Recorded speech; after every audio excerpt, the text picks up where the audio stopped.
Hello, everybody, and welcome to another edition of Inside Guns with your host, me, the Yankee Marshal. Today, I want to talk a little more about the bipartisan gun control bill that is being worked up in the Senate right now. As most of you know, the House passed their version, and they called it the Saving Our Children bill or something like that, even though it did very little to save anybody's children. It's just, like the Clean Skies Act that loosened polluting regulations. But I wanted to talk about it because people have been very worried about it. But right now, it seems they're at an impasse. In fact, I believe his name's Cornyn from Texas has walked away. He was one of the Republicans that was negotiating with the Democrats on this bill. One of the people who stressed that they needed this bill. And he has now, like I said, gone back to Texas saying, they've come to a stalemate. There's no way they're going to agree on things right now, so there's no point in him staying there. And there seems to be 2 points of contention. 2 things that the Republicans just won't get on board with that it appears the Democrats really, really want. One of those is the boyfriend clause. Now, this is just making it to where law enforcement, if someone complains that their boyfriend was abusive or, made them feel uncomfortable, I don't know, they can get an order against that boyfriend, and then police can say, oh, you can't buy guns anymore because you had this order against you. I think what they're stalemated on is, what are the requirements to get this order issued? How easy is it to get it? And how long does it last? If you have a bad relationship with a partner in 2020, does that mean in 2030 you still can't buy a gun? They're trying to work things like that out. The whole thing is just a violation of people's rights. It just creates a system that is easily abused when there's already a system in place to deal with people who get restraining orders, etc. And they don't really need anything else. This just makes it to where now there has to be no proof, no 2 sides of the story, just someone has to complain to police, or police have to at least say someone complained. How hard would it be for them to just, well, she said he was abusive, so I put him on the list, and then how's he going to get off the list? They could just know you, like, I know this guy, he probably slaps his girlfriend up. I'm going to say she told me he slapped her, so I'm going to put him on the list. And then could he get off of it? If it wasn't true, a cop made it up because they didn't like him, or an ex-girlfriend is mad because he's dating someone else, or a current girlfriend because he cheated on someone, says he's abusive, or says, oh, he made me really uncomfortable once when he said the jeans I was wearing didn't fit me very well. He's horrible. I'm filing an order against him. What are the requirements? Right now, the way they want it, the Democrats, it appears, it's like anybody for any reason can say that you were in an abusive relationship with them. You don't have to be married. There doesn't even have to be proof of a relationship. And you can lose your constitutional rights. So I couldn't agree with him more to walk away from that. That is something that shouldn't be in there, period. The reason they try to say it's a boyfriend loophole, it's not a boyfriend loophole. What it is, it's people who have not been married and have not been in situations where they coexist together can't just ruin each other's lives. You can't date someone one time and say, oh, when I attacked him at the bar, he pushed me down, so he's violent. You go on one bad date, you could lose your rights forever. That's what this would open things up to. It's like saying it doesn't matter if you're married to him, doesn't matter if you ever had a history, doesn't matter if the abuse actually happened. Just got to be reported. And you can lose all your rights, like I said, for one bad date. So I understand the impasse on that. The other thing that there's an impasse on is red flag laws. The state of Texas is saying, well, what are we doing with red flag laws? You're just giving states a lot of money to try to incentivize them to pass these no due process laws. Texas is never going to implement that law, so I guess they get no money. Texas is saying, we want the money too. You should give the money to every state, and then they can use it as they see fit how to benefit mental health issues. Like if you give each state $100 million, a state that doesn't have red flag laws and doesn't want them can spend that money on mental health or something else related to preventing violence.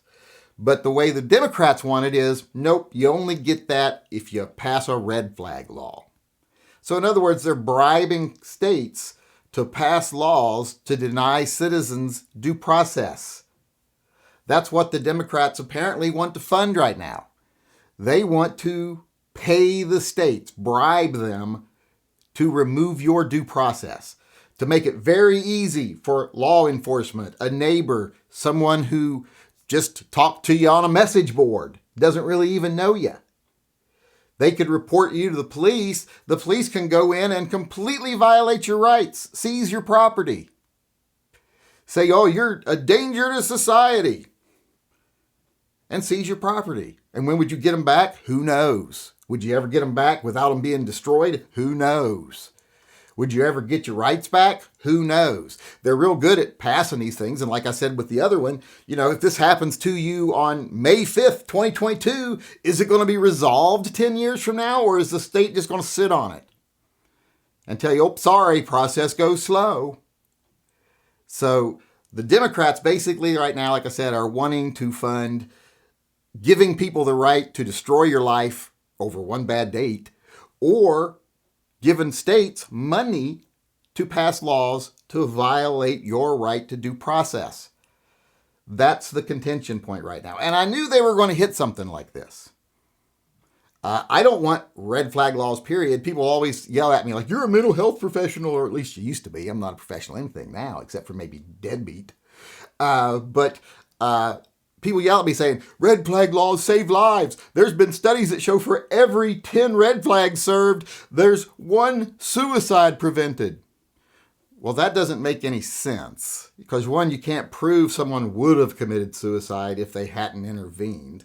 So those studies are not scientific to begin with. Plus, how many of those could have been prevented if family had just gotten involved instead of having the state march in like a bunch of jackbooted thugs and take their property while they're in a fragile state?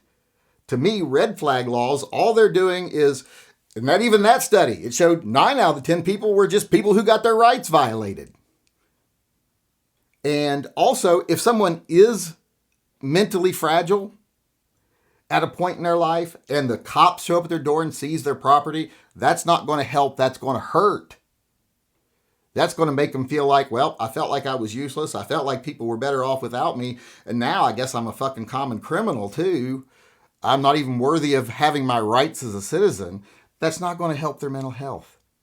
It'd be better if families intervened. And if you want to spend millions and millions of dollars with states, instead of passing laws to deny them their due process, pass a law that funds mental health to where when people are like call in and say, I feel like my brother-in-law is going to commit suicide. He just seems depressed. He's giving away his stuff, whatever.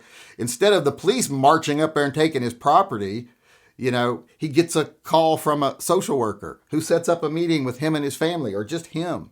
Or the family can work with the social worker program to set up a meeting for him, like an intervention, to let him know he's loved and they are not better off without him.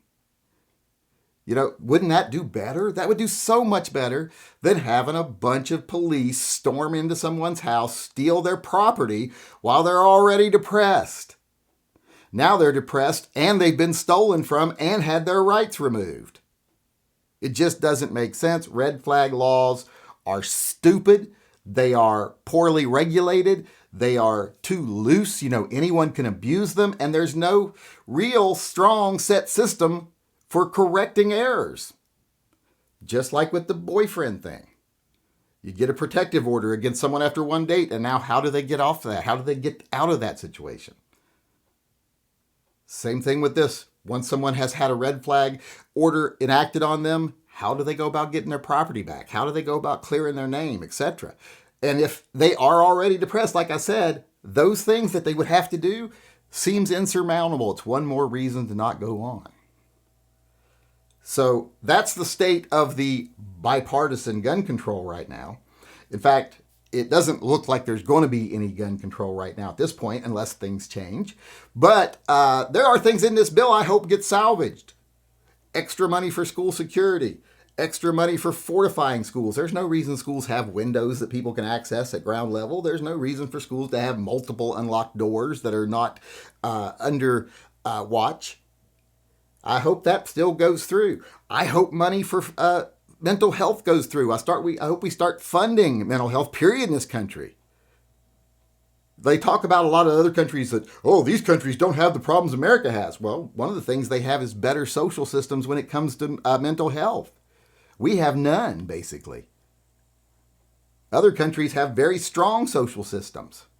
No one actually has to deal with life at the bottom rung of the ladder because they make sure everyone has an opportunity to step off that bottom rung. In this country, not everybody has that opportunity anymore.